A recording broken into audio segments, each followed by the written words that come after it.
Yes. Okay, so ato ga ko ano, kuaga pipila ka mga impormasyon at kasayuran si Nanay Sulina. Ikaw ang caretaker dire. Unsa ni ka barangay? Barangay Aquino. Purok Acacia, Barangay Aquino. Purok Aquino, Barangay Acacia. So kini siya mao di ay ang gitawag ninyo ka millennial tree.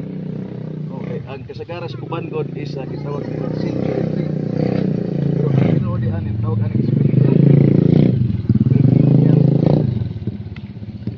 Okay, so ika dili so imong ibalan. Ang sabi sa hapon is 500. Years?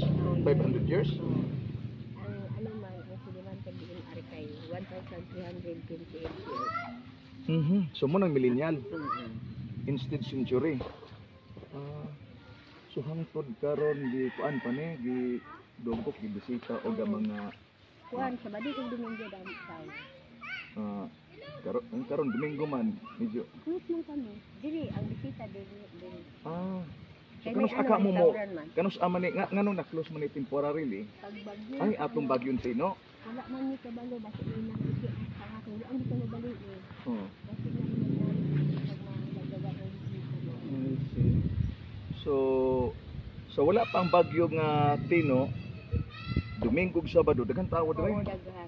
Mao day ni. Ang parking area namin. Oo. Ore so karon temporaryo nga kanang kuan Temporary close. And then kanus aka mo resume og balik ang inyo ga kuan. Dito sila na sa Facebook so mag-open ko. Mao day ni so naa diri ang inyong silbi kan anan diha. Oo, restaurant. Okay. So mao day ni. So century or millennial tree. Unsa ni nga kahoy? Baliti sir. Baliti. So 1,500 pila nang edad ana? 1,328 years. 1,328 years. Wow, kadugay. So mao ni ang pinaka kuan. Gulang tao sa Bilog Pilipinas. Wow, mao ni. At least naa diri sa Canlaon City. Ang pinakagulang nga kahoy. So waray mga kuan diri, mga peaceful na po dire, malinawon ta hapsay. Kalian kami wala kami na ito. Okay. Ang iban ko yung amin ang balang. Mao ni. Sige, salamat kanay sa impormasyon na. Salamat kayo.